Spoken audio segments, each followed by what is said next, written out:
Ebenezer. Amour, travail et excellence. 89.6, la fréquence communautaire de développement. Prononcer à la répétition dans notre province. Ça serait quoi? Bon, si je devais leur adresser un mot, moi je les exhorterais simplement à la vertu de la modération. Puisque depuis la nuit des temps, les anciens et les Romains l'avaient bien compris, la vertu se trouve dans les justes milieux. Les radicalismes, l'extrémisme n'a jamais été vertueux, n'a jamais donné des bons résultats. En revanche, chaque fois que les gens ont fait de la modération, ils ont fait preuve de sagesse et ils ont pu trouver des solutions durables aux problèmes, quels qu'ils soient. C'est les dialogues, c'est les trouver. Et quand on dit dialogue, modération, juste et milieu, ça signifie que chacun doit renoncer à quelque chose. Donc, si vous ne renoncez pas à quelque chose, la vie en groupe, la vie en société n'est pas possible. Même dans votre famille, ou même dans un couple amoureux, si les deux amoureux, personne ne fait des concessions, il n'est pas possible de vivre. Chacun doit faire des renoncements. Et si chacun fait ce qu'il veut, comme on dit en lingala, ngai, ça devient ngai. Et le ngai, c'est l'éclair que vous allez avoir. Donc, et ça tue tout le monde. Donc, il faut qu'il y ait que chacun, et moi j'invite chacun dans ce type de situation, à mettre de l'eau dans son vin. Un peu d'eau, parce qu'il y a trop d'alcool dans ces vins-là. Et quand il y a trop d'alcool, ça enivre très rapidement et tout le monde peut faire des bêtises dans ce moment-là sous l'effet de cet alcoolisme-là. Et donc c'est pour ça qu'il faut mettre un peu d'eau pour adoucir un peu le taux d'alcool qu'on a dans notre verre de vin. Et c'est ça, ce sera donc mon conseil à tous ces gens-là. Parce que personne ne gagne dans cette crise. Et si la crise perdure, comme je le disais tantôt, on ne sait pas où ça peut nous amener. Tout peut nous arriver à nous tous ici. Et au gouverneur de Chypre, Ngongolia, le professeur a un mot à lui adresser. Bon, vous savez, personnellement, je voudrais simplement dire que j'espère qu'il a tiré des leçons de ce qui vient d'arriver ici. Quand on occupe de fonctions politiques, il faut être capable d'accepter de répondre. Je le disais tantôt ici, il n'y a pas de pouvoir sans responsabilité. Et tous ceux qui ont fait sciences politiques connaissent ça. C'est une règle d'or. Vous avez un pouvoir, vous devez répondre de ce pouvoir dont vous disposez. Ça ne sert à rien de chercher à faire des bras de fer, à vouloir échapper à ce devoir de redevabilité pour répondre à ce que vous faites. Et nul n'est parfait. Chacun d'entre nous, même les meilleurs d'entre nous, même le Fils de Dieu, même le Dieu lui-même, nous les critiquons. Chaque jour, nous nous plaignons des dieux. Et le peuple congolais, tous les jours ici, se plaint des dieux. Pourquoi tu nous as abandonnés? Pourquoi on souffre? Job, qu'est-ce qu'il n'a pas dit de Dieu? Et donc, qui êtes-vous, si vous voulez, gouverneur ou président de la République, pour dire qu'on ne peut pas contester votre gestion? Et donc, il faut expliquer. Et c'est ça que font. Même Dieu, il a fait un peu de pédagogie avec Job pour lui expliquer que non, je ne suis pas le méchant, moi. Et finalement, Job a compris.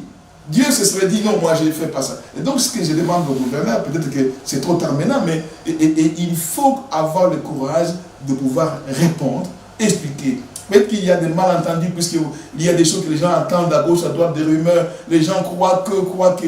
Mais quand vous venez, carte sur table, vous posez les affaires, les gens vous disent, oh! On peut dire, oh, non, on s'est trompé. Vous expliquez les gens. Et donc, ça ne sert à rien de se gonfler, de faire un peu d'orgueil et tout ça. Il faut avoir l'humilité de pouvoir répondre aux questions. On répondra aux questions calmement en expliquant. Il y a des gens, même, et s'il y a des questions auxquelles vous ne pouvez pas répondre, l'humilité exige que vous puissiez demander même à vos collègues, à vos collaborateurs. Vous avez dans les gouvernements, vous avez un vice-gouverneur plus 10 ministres. Et vous en avez qui ont parfois les verbes très faciles. Et vous pouvez, pour des questions qui vous semblent un peu plus complexes et tout, vous pouvez refiler ça à un de vos collègues du gouvernement qui est plus futé. Vous lui dites, bon voilà, bon, j'ai déjà assez parlé, je suis un peu fatigué, bon écoutez, vous pouvez répondre à ça parce que c'est votre secteur. Et lui, il répond pour parler et ça passe. Oui, et c'est ça. Et vous pouvez aussi jouer sur les affinités qu'il peut y avoir entre tel ou tel membre de votre gouvernement avec l'Assemblée ou chose. Et vous jouez sur ça pour les envoyer, pour répondre aux questionnements des députés. Et ça permet de résoudre un certain nombre de problèmes pour éviter d'en arriver à des crises ouvertes. Parce que cette crise, à mon avis, on aurait pu l'éviter si chacune des deux parties en présence avait fait des efforts de concession, culture de compromis.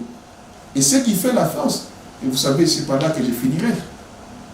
Toutes les théories sur le succès de la démocratie reposent sur un fait, s'accordent sur un fait pour dire que la démocratie, c'est la culture du compromis.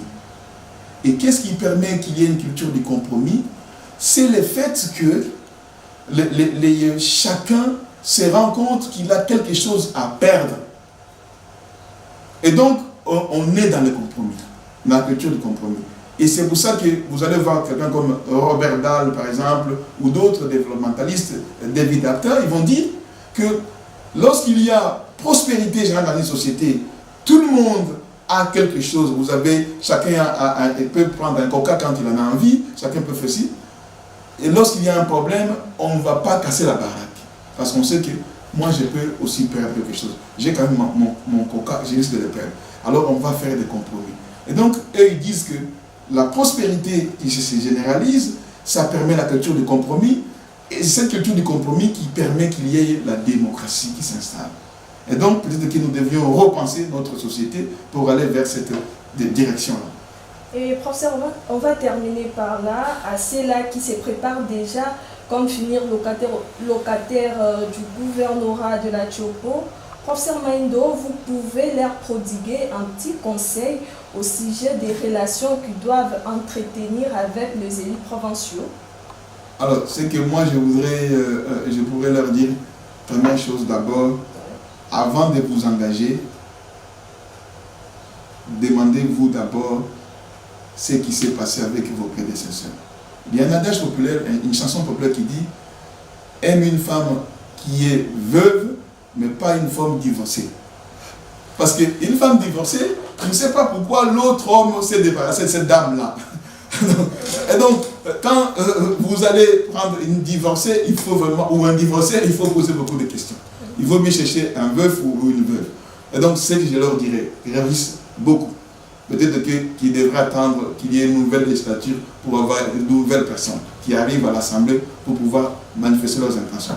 Parce que les mêmes mots, les mêmes causes produisant les mêmes effets, vous risquez de connaître le même sort. Parce qu'ils vont exiger de vous ce qu'ils ont exigé de votre prédécesseur, que vous ne pourrez pas être en mesure de fournir, parce que nous connaissons comment fonctionne ce système-ci. Et donc, moi, je leur demanderai vraiment d'être conscients de cela. Si, malgré tout ça, ils décident quand même d'y aller, je leur demanderai de ne pas s'endetter pour distribuer de grosses enveloppes à ces députés-là, parce qu'après, ils vont se retrouver pris dans un piège. Ils seront donc obligés de rembourser les dettes qu'ils auront contractées pour se faire élire. Et pour rembourser ces dettes-là, il faudra donc puiser dans le trésor public. Et en puisant dans le trésor public, ils vont cesser de satisfaire ces députés et ils ne vont pas satisfaire non plus la population de la province. Et donc, ils seront rapidement vomis. Et ils vont passer rapidement aussi dans le même circuit que les autres, contester, mauvaise gestion, pas de promesses non tenues, tout ça, et ils vont finir dans le même lot. Alors, donc, qu'ils réfléchissent bien, qu'ils viennent vendre les idées, et des bonnes idées, et qu'ils ne viennent pas pour acheter les voix des députés. Alors là, ils vont réussir. Et une fois qu'ils sont élus, moi, ce que je leur conseillerais, c'est de privilégier l'action publique. Parce que l'action publique va parler pour vous. Lorsque vous réalisez des transformations dans la société, malgré les difficultés, il y a toujours possibilité de faire quelque chose. Je l'ai dit tantôt ici, en prenant l'exemple de Julien Palouk. Et ces actions vont parler pour vous. Et la population pourrait même se mobiliser. S'ils voient que les députés prennent les devants pour venir vous combattre alors que vous faites des choses qui sont visibles, la population peut se mobiliser pour dire que c'est les autres qui sont des méchants. Et donc, ça pourrait vous aider à rester en place. Et donc, je crois que voilà les trois recommandations que je ferai à tous les prétendants. Mais je ne souhaite vraiment pas être à la place de ceux qui prétendent être gouverneurs ici dans la Tchop.